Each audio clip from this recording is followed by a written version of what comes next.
Kisah nyata pemandi jenazah Banci di Priok. Nauzubillah saat diperiksa. Satu pengalaman yang membuat dia merasa begitu prihatin adalah tak kala memandikan jenazah seorang banci. Kisah nyata ini terjadi di Tanjung Priok, Jakarta Utara. Rahmat namanya, salah satu pengurus lembaga amil zakat atau LAZ Tabung Amanah Umat atau TAMU yang berkantor di kawasan Bekasi. Lembaga yang dia kelola itu membuka jasa pemulasaran jenazah muslim gratis. Sebagai seorang pengurus las yang juga menjadi petugas perawatan jenazah, Rahmat banyak memiliki pengalaman. Suatu pengalaman yang membuat dia merasa begitu prihatin adalah tak kala memandikan jenazah seorang banci. Kisah ini terjadi sekitar 5 tahun lalu. Waktu itu Rahmat mendapat telepon dari seorang yang meminta bantuan memandikan jenazah di kawasan Priok.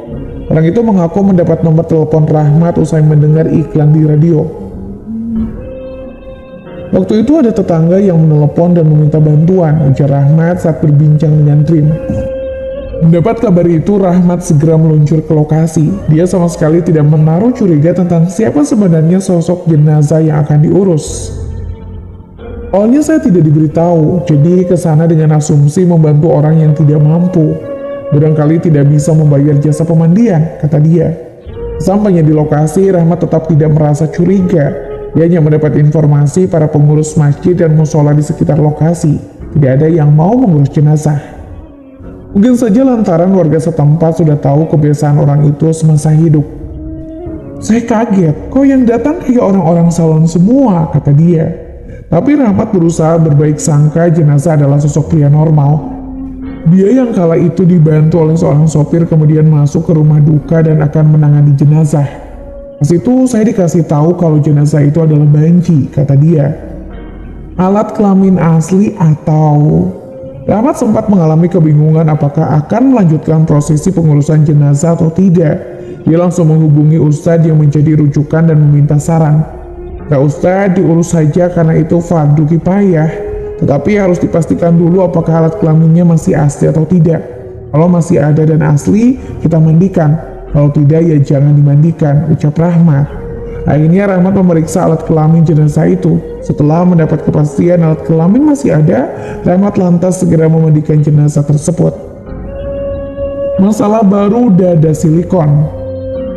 Rahmat lantas segera memandikan jenazah tersebut. Rahmat menemukan lagi masalah baru. Tapi ada masalah karena di bagian dadanya ada cairan silikon. Akhirnya cairan itu dikeluarkan, dadanya palsu tapi alat kelaminnya masih asli, kata dia. Rahmat menjadi semakin prihatin usai memandikan dan mengkafani jenazah. Tidak ada satupun orang yang mau menyolatkan jenazah itu, termasuk dari para pelayat yang notabene berperilaku seperti jenazah. Berebut tali pocong.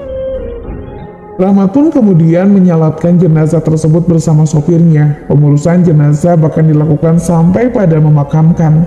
Tidak ada warga sekitar yang membantu dia, pun demikian para pelayat. Yang mengantarkan ke pemakaman itu ya banci juga, yang kebanyakan bercanda secara tidak pantas. Bahkan mereka sampai berebut tali pocong, tutur Rahmat. Lebih lanjut, Rahmat mengatakan pengalaman tersebut menjadi pelajaran yang sangat berharga. Pelajaran bukan hanya untuk Rahmat, melainkan juga bagi para muslim agar tidak terjebak dalam lingkaran praktik lesbian, gay, biseksual, dan transgender atau LGBT.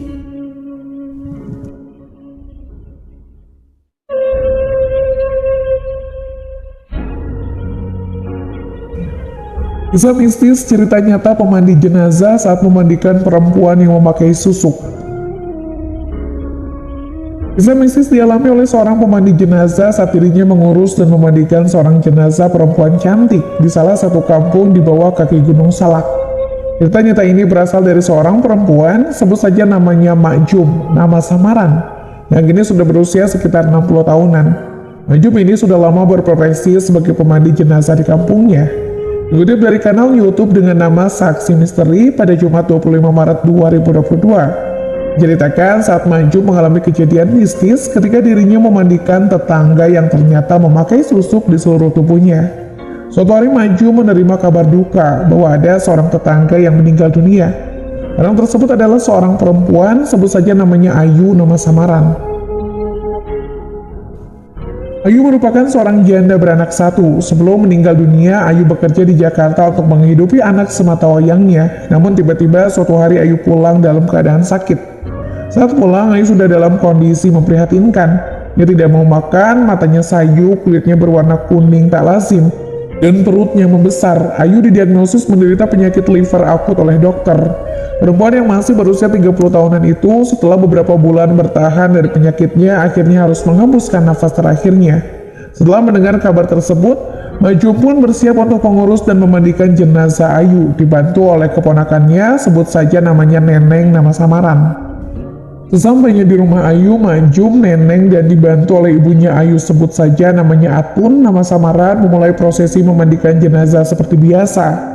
Saat akan mewujudkan jenazah, baru mau mulai dengan membasuh mukanya, tiba-tiba telinga Majum terasa berdengung. Ketika itu Majum sampai tidak bisa mendengar suara apapun. Suasana berubah menjadi sunyi, padahal di sekelilingnya masih ramai, namun yang dapat ia dengar hanya suara angin. Saat menoleh ke jenazah Ayu, betapa terkejutnya Majum, karena jenazah perempuan cantik itu tiba-tiba sudah terduduk di hadapannya.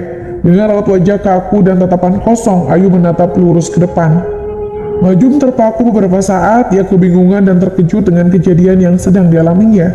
Setelah sadar, akhirnya Majum mencoba bertanya kepada Ayu. Kemudian tiba-tiba sosok Ayu tersebut menjawab dengan suara yang lirih, bernada datar dan pelan. "Maaf, Mak, saya ingin jasad saya disempurnakan," ujar sosok Ayu tersebut. Tiba-tiba setelah melakukan percakapan dengan sosok Ayu, Majum merasakan pundaknya ditepuk, dan Majum pun seperti tersadar dari lamunan.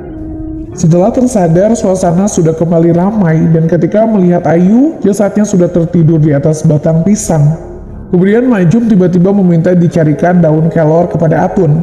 Setelah daun kelor itu didapatkan, Majum langsung mengusapkannya ke seluruh jasad Ayu sambil membaca doa-doa. Tiba-tiba, Majum merasakan sebuah tarikan kuat dan hawa panas di tangannya.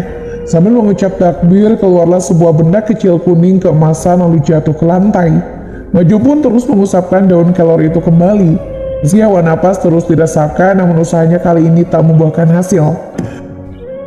Lalu Majum teringat dia pernah diamanahi sebuah bubuk hijau oleh mendiang ibunya yang belum pernah ia pakai. Bubuk tersebut berisikan serbuk daun bidara.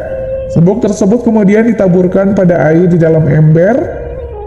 Setelah diaduk sambil mengucap doa, Maju menyiramkan air tersebut ke seluruh jasad Ayu. Hawa panas semakin mencuat. Tiba-tiba banyak kilatan sinar keemasan keluar dari jasad Ayu. Perlahan sinar-sinar tersebut berubah menjadi sosok makhluk perempuan berbaju putih dan berambut panjang.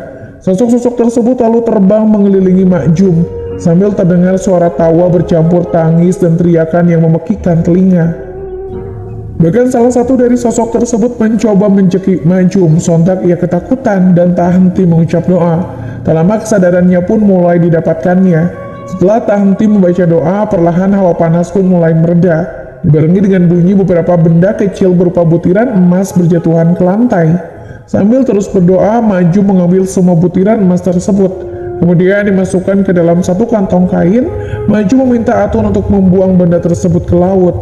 Akhirnya prosesi memandikan dan mengurus jenazah pun selesai, dan jasad Ayu pun dapat disolatkan dan dikebumikan dengan layak.